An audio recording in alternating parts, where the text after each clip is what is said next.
박하식 교수와 함께 평화를 말하다 오늘도 교수님 모시고 이야기 나누겠습니다. 반갑습니다. 반갑습니다. 네, 안녕하세요. 안녕하십니까. 자, 우리가 방송에서 매번 미국 대선 계속 분석하고 있거든요. 미국 대선 예, 분석하면서 미국의 현재 주요 이슈들 그리고 미국 사회를 좀 들여다볼 수 있는 그런 계기인 것 같습니다. 자, 오늘도 미국 대선 상황을 먼저 좀 살펴보겠는데요. 몇 가지 소식부터 좀 다뤄보겠습니다.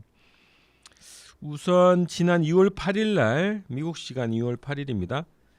그 바이든 예, 미국 대통령에 대해서 기억력 나쁜 노인 뭐 이런 표현이 들어간 특별검사 음, 보고서가 공개가 됐습니다. 그러면서 이제 이 관련해서 예. 공방이 이어지고 있는데 그 특검이라는 게 어떻게 시작됐고 어떤 주제로 진행이 됐고 왜 이런 보고서를 냈는가 그 이야기 좀 듣고 싶습니다. 적금이라는 것을 트럼프가 미국 의회에 옛날 민주당이 다수로 있을 때 적금에 올렸지요. 그러니까 트럼프가 감정을 가지고 바이든한테 적금에 한번 올리자고 결심을 했어요. 그래서 특검감이 아닌데 바이든 거는 바이든이 아니고 바이든 아들이 뭐 재정적인 어떤 불확실한 게 있고 그런데 그건 바이든 아들이지 바이든이 아니거든. 그게 이제 자기 아버지한테 연결되지를 잘 하지 않습니다. 그 바이든이 부통령 때 자기 아들이 자기 아버지 백을 믿고 돈 같은 걸 많이 빌리고 뭐 이렇게 했는 것 같아요. 그래서 그걸 조사를 특검에 올리겠다. 그런데 특검 가치가 되지 못합니다. 중요성이 그렇게 없지요. 그 바이든 대통령 개인한테 직접 고소 갔다가든가 부정을 폭로하든가 이랬지는 않았습니다. 그 아들 장성한 아들의 비행을 지금 하는데 바이든을 연루시키는데 그건 잘못된 겁니다. 아마 오래 가지 못할 거예요. 바이든은 떨어지고 바이든 아들이 아, 특검 조사를 끝까지 받게 될 것 같습니다. 그러고 나면은 그거는 형사가 아니고 민사기 때문에 벌금으로 끝나지 감옥 속하고 이런 상황은 벌어지지 않을 겁니다. 그래서 순 개인적인 트럼프가 감정을 가지고 바이든한테 이제 이그 어, 저 자기가 당한 것을 바이든한테 전가시켜 보겠다 하는 그런 개인적인 욕망에서 비롯된 것입니다.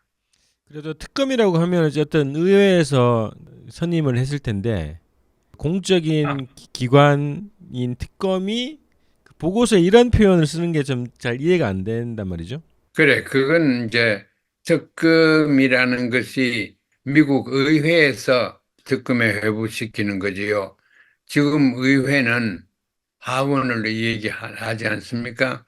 지금 공화당이 잡고 있으니까 한 6석이나 이래 다수를 가지고 있습니다. 그래서 이제 공화당에서 하는 짓이고 지금 공화당과 민주당 미국 국내 정치 알력 때문에 일어나고 있는 상황이 특검인데 진짜 트럼프 특검은 자기가 비행을 형사적인 범죄도 범하고 했기 때문에 특검에 응당 올라가야 되고 하는데 바이든 아들을 그 특검에 올려가지고 바이든을 골탕 먹이려고 하는데 그건 성공적으로 되지 못할 것 같습니다. 자, 어쨌든 그 바이든의 건강 문제가 미국 정치권 그리고 대선에서 중요한 이슈가 될 것 예, 같은데요. 어떠십니까? 건강이 우리가 보기도 굉장히 약합니다. 그 말도 했던 말도 하고 뭐 농담 같이 들리지만은 자기 82째 생일인가 그때 자기가 이제 54살 됐다고. 그런데 그게 농담으로도 들리기도 하고 자기 나이도 혼돈자 있을 만큼 기억력이 없다. 또 그렇게 보고 싶은 사람들은 그렇게 보고 있습니다. 또 그런 점이 있는데 중요한 것은 아무도 얘기를 안 하는데 중요한 것은 대통령이 끝나고 나면은 죽든지 이렇게 되고 나면은 부통령이 대통령 계승하거든요. 미국 헌법에 의해서. 그 지금 부통령이 흑인 여자 아닙니까? 카말라 해리스 여자인데 아무리 그래도 미국이 흑인 여자를 대통령으로 받아들이기는 지금 미국이 준비가 절대 안 되어 있습니다. 여론상으로. 그래서 조 바이든이 건강이 나쁘면은 해리슨한테 넘어갈 가능성이 있기 때문에 조 바이든한테 지지하는 지지도가 더 낮아질 걸로 염려가 됩니다. 저는 염려된다고 얘기하는 것은 저는 트럼프가 되는 것이 우리한테 좋지 않고 미국한테도 좋지 않다고 생각하기 때문에 그렇습니다. 그러면 그 예를 들면 민주당이 두 가지 악재가 있다는 거네요. 그 바이든의 건강 문제 그리고 또 연계해서 바이든이 재선을 하더라도 만약에 건강 문제로 사임을 하거나 어떤 유고 상황이 발생했을 때 해리스가 대통령직을 승계하기 때문에 그런 상황을 용납할 수 없다. 그래서 오히려 예, 재선에 불리하게 작용할 수 있다는 거죠. 예, 그렇습니다. 좀 설명 잘했습니다. 지금 꼭 그렇게 되어 있는데 그것을 지적하는 사람은 하나도 없습니다. 왜냐하면은 카말라 해리스라는 특정 인물이 논의가 되고 흑인이기 때문에 흑인 문제가 드러나오면 또 어, 어, 그 복잡한 문제로 발전되기 되기 때문에 아무도 얘기를 하지 않지만은 제가 볼 때는 그 흑인 여자가 지금 앉아 있는 부대통령이라는 데 때문에 지금 백인 대통령 조 바이든의 지지도가 오히려 떨어질 것 같습니다. 이게 두 가지 생각이 드는데 트럼프 입장에서는 그런 부분을 공격하기 좋겠다. 이런 거고 공격의 소지가 될 수 있다는 거고 바이든 입장에서는 그거를 차단하기 위해서 재선에 출마할 경우에 부통령 후보를 바꿔야 된다는 계산이 나오네요. 예, 그런데 바꾸지도 못하고 안 바꾸지도 못하는 공적으로 바꾸면 문제가 있습니다. 흑인들이 반대를 많이 하게 되지요. 네. 어, 그래서 바꾸자고도 못하고 그냥 있기는 그렇고 하는 그런 입장에 있습니다. 그러니까 바이든 입장에서는 좀 불리한 요소 그리고 트럼프 입장에서는 또 공격의 소지가 되겠네요. 그 트럼프 입장에서는 트럼프를 지지하는 사람들이 더 적극적으로 지지할 수 있는 명분을 주게 되는 거지요. 네. 흑인 여자가 다음 대통령 될 가능성이 있다는 것은 미국 전체 국민 여론에 부합되지 않습니다. 그렇기 때문에 은연중에 카말라 해리슨 때문에 조 바이든이 여론조사에서 좀 불리하게 지금 나오고 있습니다. 그 이유는 안 되지만은 제가 볼 때는 그 이유가 굉장히 중요한 이유라고 생각됩니다. 자 이제 트럼프 얘기 잠깐 넘어가겠습니다. 최근에 그 벌금 4,700억 원 선고돼서 대납 운동이 벌어지고 있다고 하는 얘기가 나옵니다. 어떤 상황입니까, 이게? 재정적으로 대통령 당시에 월권을 많이 했습니다.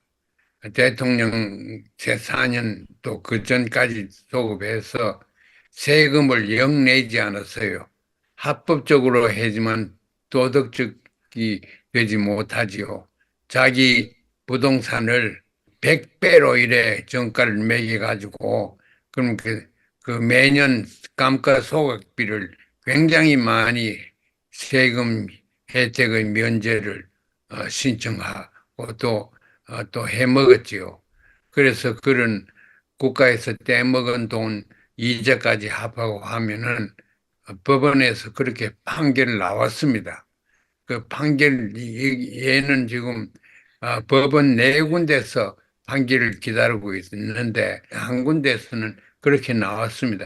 그러니까 자기가 재산을 정리해서 굉장한 돈인데 그게 지금 480 몇만 불하고 500 30 몇만 불하고 그래서 재정적으로 완전히 골탕을 먹이자 하는 것이 미국 사람들의 여론이고 또 사법부에서도 그렇게 생각을 하고 있습니다.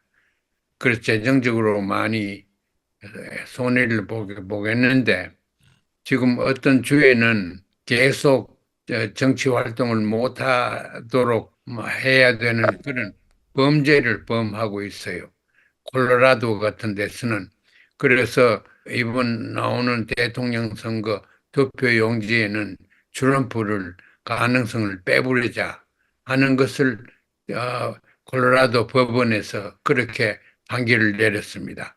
그런데 대법원에서 지금 어떻게 결정을 내릴지 모르지만 대법원에서 무사해도 다른 주에서 또 많이 여러 주에서 대통령 출마하는데 법적인 결격 상황을 가지고 출마 못하게 하려고 하는 그런 움직임이 상당히 거세게 일고 있습니다. 네. 그런데 대부분은 트럼프 편이죠. 말하자면 보수가 5명, 좀 진보가 4명, 그렇게 9명이 아닙니까? 네. 그러니까 5명, 4명으로 항상 다수가 있으니까 그중에 3명은 트럼프가 임명한 사람들입니다. 그 미국 그 제도의 결함 때문에 이렇게 이런 상황이 일어나죠. 그러니까 이 트럼프가 법적으로 지금 묵혀가지고 출마를 법적으로 못하는 그런 주가 몇 개 생길 겁니다. 그렇게 되면은 대통령 출마의 그 결과에 차질이 크게 나타날 수가 있습니다. 그건 두고 볼 수밖에 없지요. 알겠습니다. 예. 예, 나머지 그 우크라이나 문제 두 가지 좀 질문하고 마무리하겠습니다. 자, 우크라이나 지원과 관련해서 민주공화당의 갈등이 계속되고 있는데요. 우크라이나 지원 예산이 포함된 의회 예산 자체, 그 행정부 예산 자체를 심사를 거부하는 사태, 뭐 이런 보도까지 나왔습니다. 지금 현재 상황 어떻습니까? 우크라이나 전쟁이라 그러면은 미국이 두 쪽으로 갈라집니다. 공화당과 민주당. 민주당은 국제연합이나 민주주의나 이 세계적인 이념을 중요하게 미국의 정서라 그러면서 중요하게 얘기를 하는 대신에 공화당에서는 그런 걸 생각하지 않습니다. 다만 국리 그럼 경제적인 이익만 채우는 그러한 경향이 있는데 그거는 트럼프 사상이라고 생각할 수 있습니다. 그래서 두 가지로 나누어진 입장에 있는데 그렇지 미국의 예산도 좀 부족하고 이렇습니다. 그런데 이제 우크라이나에 그 말할 수 없는 양의 지원을 지금까지도 했지만은 앞으로 더 해야 되는 것이 우크라이나의 입장 아닙니까? 미국의 도움 받고 나토의 도움 받지 못하면 우크라이나는 성산이 하나도 없습니다. 그러나 이제 나토도 그렇지만은 미국은 더구나 우크라이나를 계속 지원할 수 있는 국내적인 환경이 조성되지 않고 있습니다. 그래서 우크라이나 지원안에 대해서는 공화당에서는 반대표를 항상 던지고 있고 돈도 삭감을 하려고 하고 액수를 최소로 줄이려고 하는 그런 경향인 반면에 민주당은 과거 냉전 때에 나토에 중요한 역할을 했는 그런 역할을 계속해야 된다. 그렇게 생각합니다. 그래 미국이 이런데 결국은 지금 전체적인 국민 여론으로 보면은 더구나 선거에는 실리 추구에 호응하는 정당이나 또 이 후보자가 당선될 가능성이 굉장히 많습니다. 그래서 이런 식으로 나가면은 민주당에서 조 바이든이 오히려 낙선될 수 있는 그런 상황이 눈에 보입니다. 그런데 그게 이제 한국에 또 국제적으로 어떤 영향을 미치냐 하는 것은 좀 복잡한 얘기가 됩니다. 어쨌든 지금 우크라이나가 그 중요한 또 고지 자체를 그 빼앗겼습니다. 러시아가 점령을 했는데 예, 전세는 우크라이나가 굉장히 불리한 전세로 이제 흘러가고 있는데 미국은 그 우크라이나 지원을 더 늘려야 되는 입장이고 그래서 이게 결국은 지금 바이든 정부의 우크라이나 정책으로 보면 미국 대선에서 굉장히 불리하게 작용할 것 같고 그렇게 좀 보인단 말이죠. 옳습니다. 우크라이나 때문에 미국 대선에서도 바이든이 고전을 할 거고 또 국제적인 관계에서 우크라이나 정책을 지지하는 나라들이 그렇게 많지 않습니다. 심지어서는 나토에 있는 선진민주주의 국가들도 독일이나 프랑스 같은 데서도 이 계속 지원을 하는 데 대해 찬성하지 아니하는 그런 풍조가 지금 만연합니다. 그래서 계속 미국에서 지원을 못하기 때문에 우크라이나 전쟁 종말은 곧 날 겁니다. 우크라이나에서 볼 때 불리한 상황에서 휴전을 하든가 종전을 하든가 그렇게 하지 않나 싶습니다. 아무래도 어떤 종류의 연방 국가가 될 그런 방향으로 될 가능성도 있습니다. 그 우크라이나 문제 그리고 미국의 대외 예, 정책 관련한 문제는 또 별도로 한번 다루면 좋겠는데요. 어쨌든 그 바이든 정부가 개입하고 있는 우크라이나 전쟁 그리고 이스라엘 팔레스타인 전쟁 여기에서도 굉장히 지금 고립되어 있지 않습니까? 국제적으로. 그게 이제 예, 바이든 재선에도 안 좋을 것 같은데 대선 전에 바이든 정부가 어떤 조치를 취할지는 뭐 좀 두고 봐야 되겠습니다만 어쨌든 미국의 지금 대외 정책 그리고 미국 대선과 연결해서 한번 또 분석하는 방송을 또 진행하면 좋겠습니다. 예, 그렇게 합시다. 미국이 지금 문제가 바이든 정부가 계승되느냐 하는 그런 차원에서 걱정할 게 아니고 미국이 점령하고 있는 국제적인 위치, 무게 이런 것이 지금 급속하게 줄어들고 있습니다.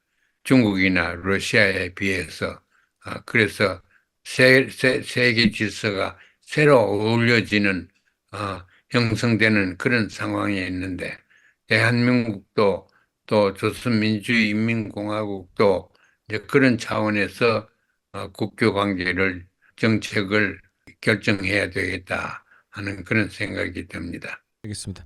자, 오늘 이렇게 해서 미국 대선 분석 그리고 전망 이야기를 나눴습니다. 다음 방송에서 뵙겠습니다. 예, 고맙습니다. 고맙습니다. 예.